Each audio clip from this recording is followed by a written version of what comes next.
Texas, 1944. The sun burned low across the endless prairie, turning the barbed wire fences into glowing lines of fire. Inside the newly built compound near Hearne, a convoy halted, dust swirling around the trucks. From the rear, they stepped, down one by one. German women in worn field uniforms, faces pale from the Atlantic crossing. Their boots sank into dry American soil. They expected shouts, rough hands, the kind of hatred they'd been warned about since childhood. But instead, silence.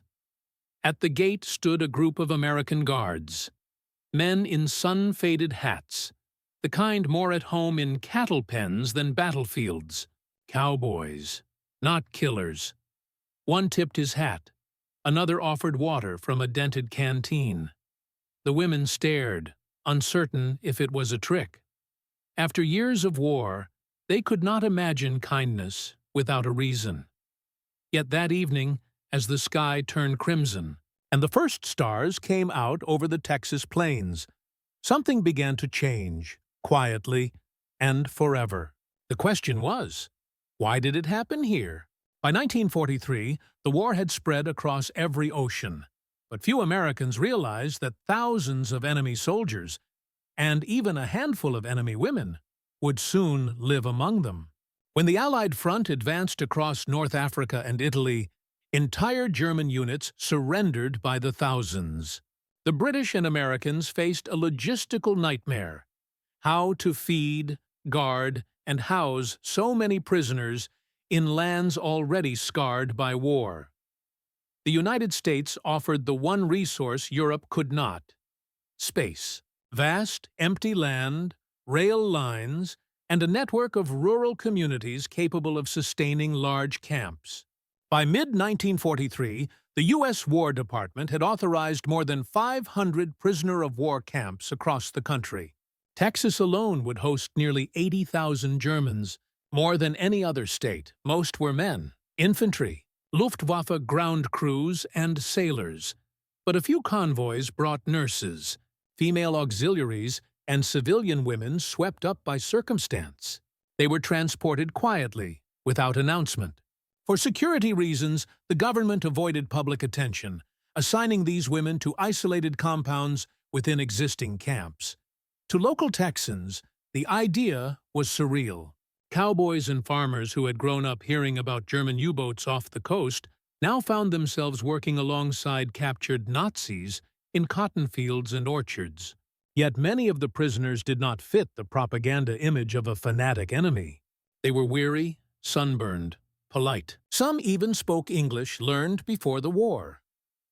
The War Department viewed POW labor as practical. With American farmhands drafted into the military, rural areas faced a labor shortage. Under the Geneva Convention, prisoners could be employed in non-military work: harvesting, ranch repair, food processing, for small wages credited to their accounts.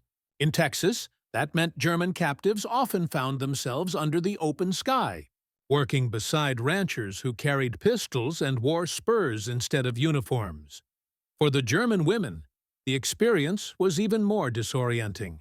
Raised under a regime that preached the purity of the German homeland and the brutality of the foreign enemy, they stepped into a world that defied every expectation.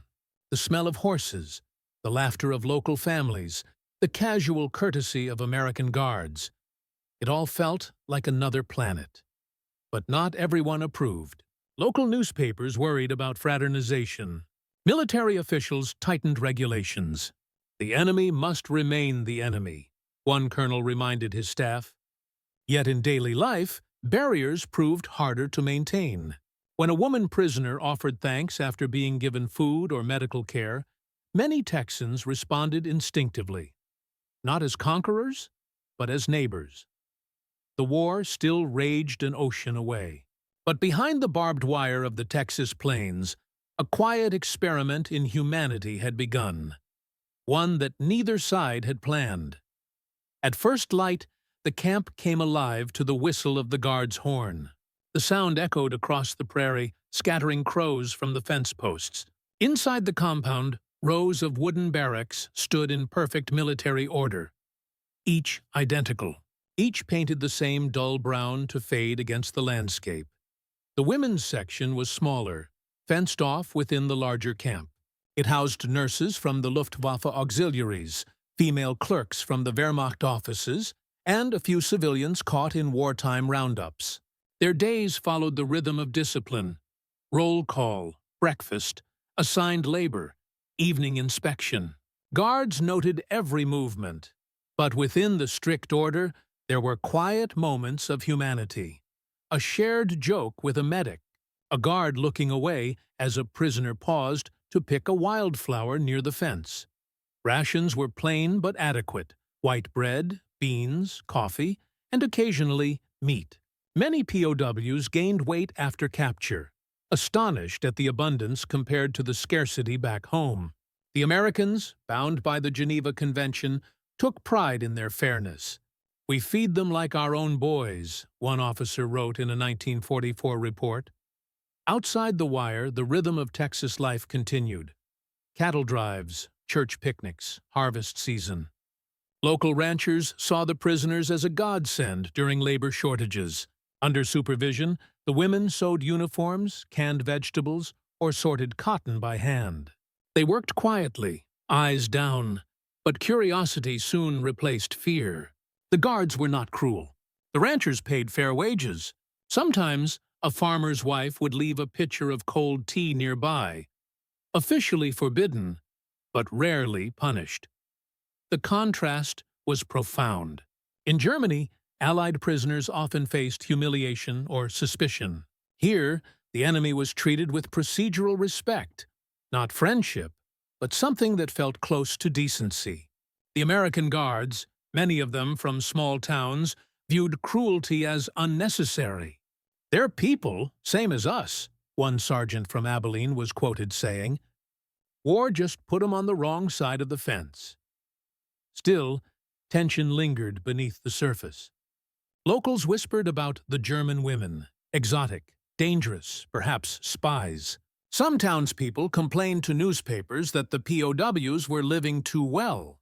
"We're fighting them overseas and feeding them steaks at home," one letter read. The War Department quickly reminded the public that good treatment protected American POWs abroad. For the German women, captivity became a strange kind of mirror. They had been told Americans were monsters, undisciplined, greedy, brutal. Yet in Texas, they met ordinary people who said, "Ma'am," held doors open, and tipped their hats. The cowboy guards, often young men with Southern manners, joked awkwardly, but never crossed the line of respect. The women, stunned by this gentleness, began to question everything they had believed about the enemy. In those quiet fields and sunlit compounds, the boundaries of propaganda began to blur. What had started as military necessity was becoming something else: a fragile bridge between two worlds that were supposed to hate each other. Human and moral angle. For most of the German women, captivity in Texas was the first time they had seen the enemy up close, not through speeches, but as living, breathing people. In the beginning, they carried the armor of ideology. Germany had fallen, but pride remained. Yet the heat, the routine, and the quiet civility of their surroundings began to melt those edges faster than they expected. Inside the barracks, letters from home arrived sporadically, censored and months late. Some learned that their towns had been bombed. Others discovered husbands or brothers missing on the Eastern Front. The American guards respected their grief. A silent nod, a slower pace during roll call, a few minutes of privacy near the fence. No orders were given for this. It was instinct. Humanity needs no manual. One German nurse later recalled how, during a blistering July afternoon, a cowboy guard handed her his hat to block the sun as they worked outside the infirmary tent. "He said nothing," she wrote, "but I remember thinking, if this is the enemy, what were we fighting for?" That small act, ordinary to him, life-changing to her, spread through the camp as whispered proof that mercy still existed. Among the guards, feelings were mixed. Some had fought in North Africa or Europe and carried personal scars. Others were local recruits who had never left Texas. For them, guarding POWs felt more like farm work than war duty. They saw the women as disciplined, polite, and far from the brutal caricature wartime propaganda had drawn. At night, the camp often glowed with lamplight as German songs drifted softly through the air. Not marches, but lullabies and hymns. The guards listened without interrupting. They didn't understand the words, but they understood the tone. Loss, distance, the ache of memory. Outside the wire, rumors persisted. Townspeople wondered if sympathy was turning into friendship. Yet, those who worked closest to the camp saw something different. Not disloyalty, but quiet respect. Both sides seemed to find solace in the same realization. War had created an artificial wall between people who, under other circumstances, might have shared bread at the same table. For the women, captivity became a strange education. The world was larger, more complex than the Reich had allowed them to imagine. The cowboy guards, men with weathered faces and simple manners, treated them with a kind of unstudied dignity. It wasn't political. It was human. Over time, the fear that had accompanied their arrival gave way to a deeper confusion. If their enemy was capable of decency, what did that say about everything they had been taught? That quiet moral shock, the realization that kindness could exist even in victory, became the defining truth of their captivity. Institutional. Angled behind every act of kindness stood a strict system, ATE framework designed by the War Department, and the Geneva Convention, not sentiment. American policy toward German POWs was precise, bureaucratic, and remarkably humane for its time. The U.S. Army believed that discipline and decency reinforced one another. A well-fed, well-treated prisoner was less likely to rebel. Each camp operated under a tiered command: a senior American officer, a small staff of guards, and German non-commissioned officers assigned to manage their own ranks. Rules governed every detail: working hours, pay, recreation, medical care, and correspondence. Even small infractions, a missing tool, a late return, were recorded and reported. The system's goal was efficiency, not emotion. In Texas, this structure adapted to local realities. The war had stripped the state of its young men. Farmers needed labor to keep food supplies moving.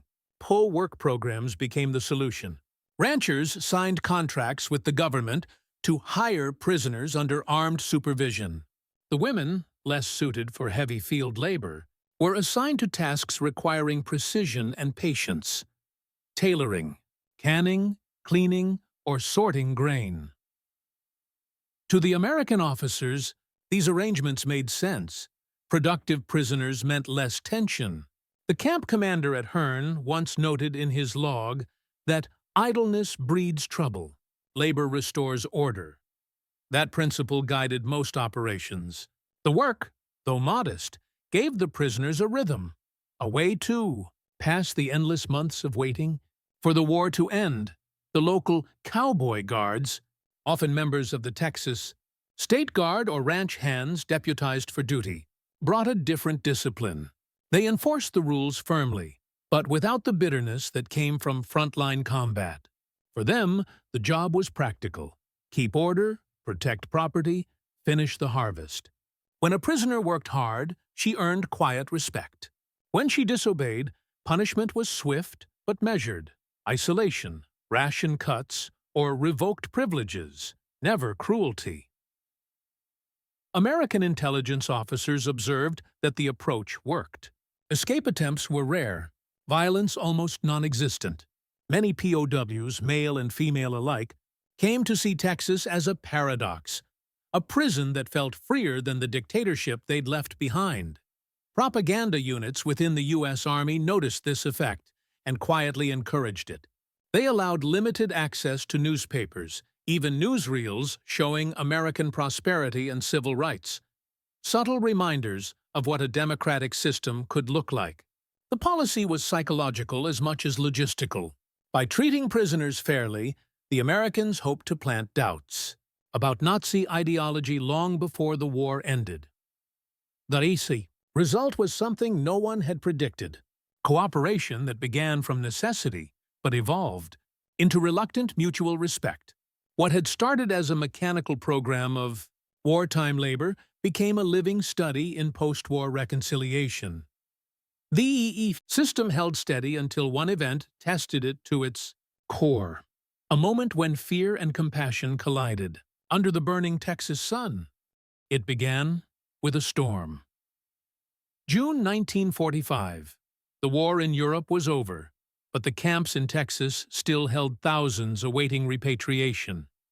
The prisoners worked half-heartedly now, suspended between surrender and freedom. That morning, dark clouds gathered over the plains as the women's work detachment was returning from a local ranch. The truck hit a deep rut. Tires slipped. The vehicle rolled onto its side, spilling its passengers into the ditch. Dust, rain, and confusion followed. Shouts in German, splintered boards, torn uniforms. One of the guards, a young cowboy from Amarillo named Private Clay Reeves, jumped from the lead truck and sprinted toward the wreck. Inside the overturned vehicle, a woman was trapped beneath the railing. Her name, recorded later in camp reports, was Lieselotte M., a 26-year-old nurse from Bremen.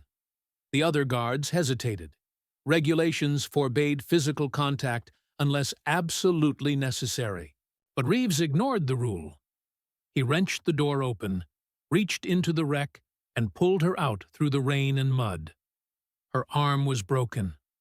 Blood mixed with Texas clay. By the time the camp ambulance arrived, Reeves had torn his own sleeve to make a sling. He rode with her in the back, silent except for the rattle of wheels on the wet road. The report written later that evening was brief and bureaucratic. Prisoner injured during authorized transport. Guard administered first aid in field, conduct exemplary. But for those who witnessed it, prisoners, guards, and townsfolk who heard about it the next day, the act carried a weight far beyond procedure. A captured German woman, saved by an American cowboy soldier. No anger, no orders, just instinct. When word spread through the camp, the reaction was disbelief and something like awe. Even Lieselotte, her arm in a splint, whispered to her bunkmates that she could not understand why he had risked punishment to help her. The answer, perhaps, had nothing to do with sides at all. That moment, a gesture small enough to fit in one paragraph, shattered years of propaganda, and it set the stage for what happened next. By dawn the next morning, the story had spread through the entire compound.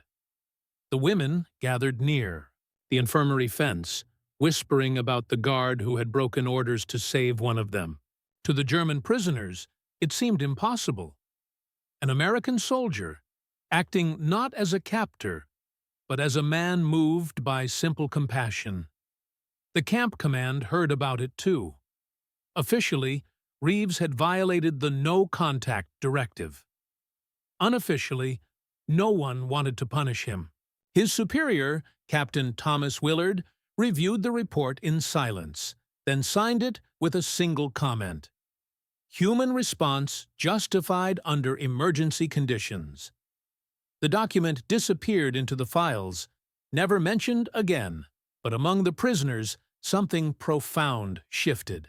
The women began to look at the guards differently, not with suspicion, but with a tentative trust. When Reeves returned to duty a week later, a quiet nod followed him along the fence line. No words exchanged, just an acknowledgement that a line had been crossed, not the barbed one, but the invisible one that separated enemy from equal. Outside the camp, locals picked up the story. A farmer's wife who delivered milk to the compound told it at the general store, where it spread like prairie fire.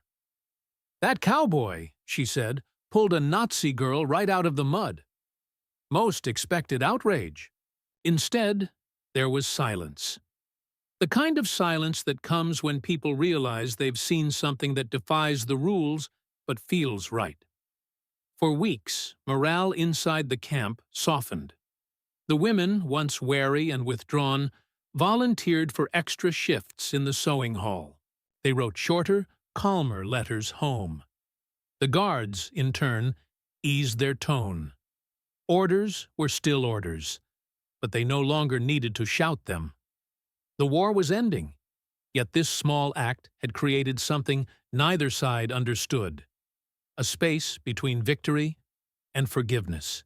Reeves never spoke publicly about what he did. Lieselot was repatriated months later, her name fading from official records. But in the quiet of the Texas plains, people remembered. It was the moment when the war stopped being about nations and started being about people again. In the weeks following the accident, the Hearn POW camp entered a strange calm. The war was over in Europe, and the Pacific Front was drawing to its final, fiery close. Yet inside that fenced world, the echoes of one small rescue were still felt.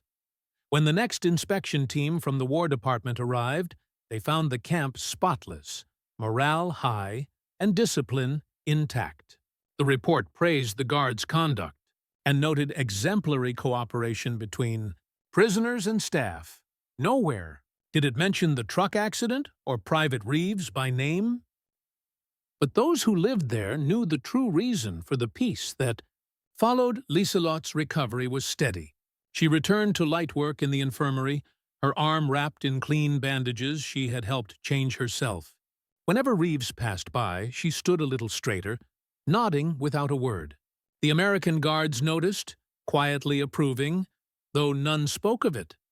Outside the wire, the townspeople's attitude toward the camp began to soften. Local newspapers had long portrayed the German POWs as dangerous and unpredictable. But after the story spread, half rumor, half truth, a subtle change took root. The enemy became individuals, faces, and stories. Some farmers started leaving small gifts at the fence: baskets of peaches, letters written in careful English, or postcards showing Texas landscapes. The guards confiscated most of them, but even those brief gestures carried meaning.